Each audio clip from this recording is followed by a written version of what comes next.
If you are using Powerdirector to edit your video, you need to check out this important setting. This allows you to produce high quality resolution video. With that being said, so let's dive into the tutorial and see what are the important settings you need to take into consideration before you start editing your video using Powerdirector video editing software. So let's begin. First thing first, you have to when you open up your Powerdirector software, you have to go to Edit tab. From the home tab here, you click on Edit. Then from Edit, you have to come down below here and click on Preferences. So starting from the home tab, from the tab right here, General, under General section, what are the things you need to take into consideration? Right here, these are the stuff that you need to work on as far as General is concerned. So for the undo level, you can put it in 50%. And also you have to come here and work on your PAR. What PAR simply means is different from one country another. So for my own personal, for my home country here, I will have to put it in 25 frame rate per seconds per. Okay, so when you choose 25 frame rate per seconds per, it means that any country can watch your video each time you produce it in MP4 or whatsoever format it as the case may be.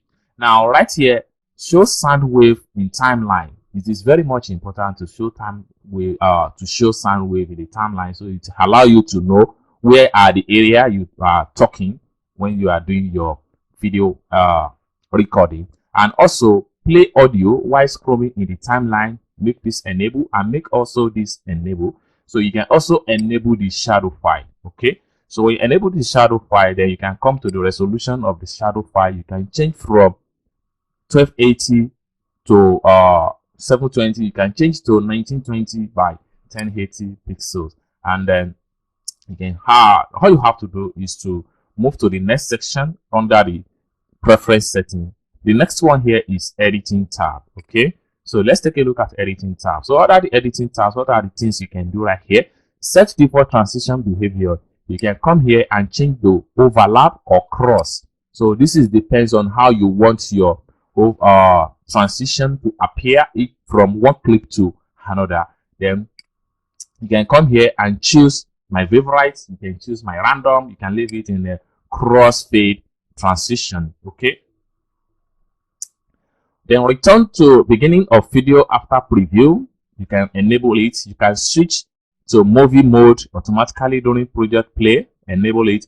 Enable snap to clip timeline. You can also enable that. Then you can also enlarge timeline scale for audio track. So this is also very much good, as it allows you to have a full editing of your audio file when you are trying to editing your video in Powerdirector. So down below here are the duration for transition timeline in the editing. So you can leave it in 5 seconds or change that transition in 2 seconds. You can, for the image is 5 seconds, and for normal transition from one clip to another is 2 seconds. So you can leave it in this way, and effect 10 seconds, subtitle 10 seconds at the like. So you can move to the next one, which is file. So under the file right here, you need to know the location where you want to save your file. Okay, all right, for the first one here has to do with import folders. Where are the places you want to import your video file or picture file or audio file? So you have to click on browse. So each time you want to edit, it will take you direct to the folder. So you have to look for the folder from your document or your desktop. So I'm going to check on my desktop. So I'm using this folder, and you click on OK. These are your import file folder. Then for the export, you have to move to the export, browse on the export, and then look for the export file folder.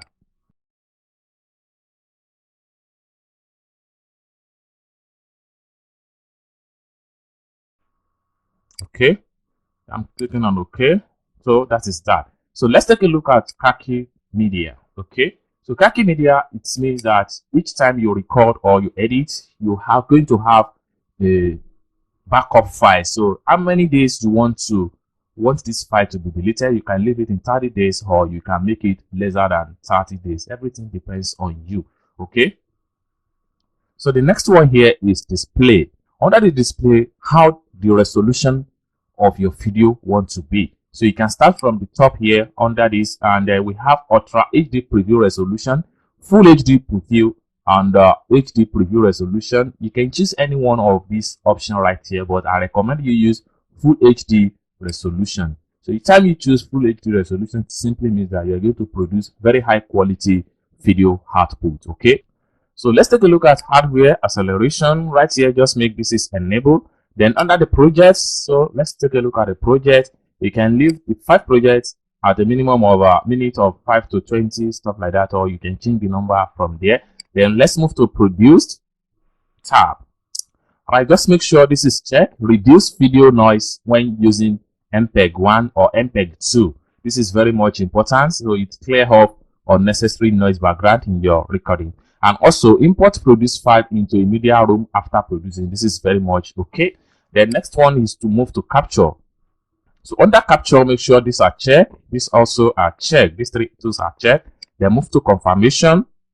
Nothing much there. And also Powerdirector zone. You can sign up with your you can log in with your email and password right here and sign in. It allows you to download free asset from Powerdirector server without any stress. Or if you don't have an account, you can come here and click on get an account and follow the prompt information there, and you just have to go and with the instruction you are good to go. So you can click on auto sign in to Powerdirector zone if you eventually like to have that. Okay. So once you are done with all these necessary steps, the next thing you have to do is to click on OK. Boom.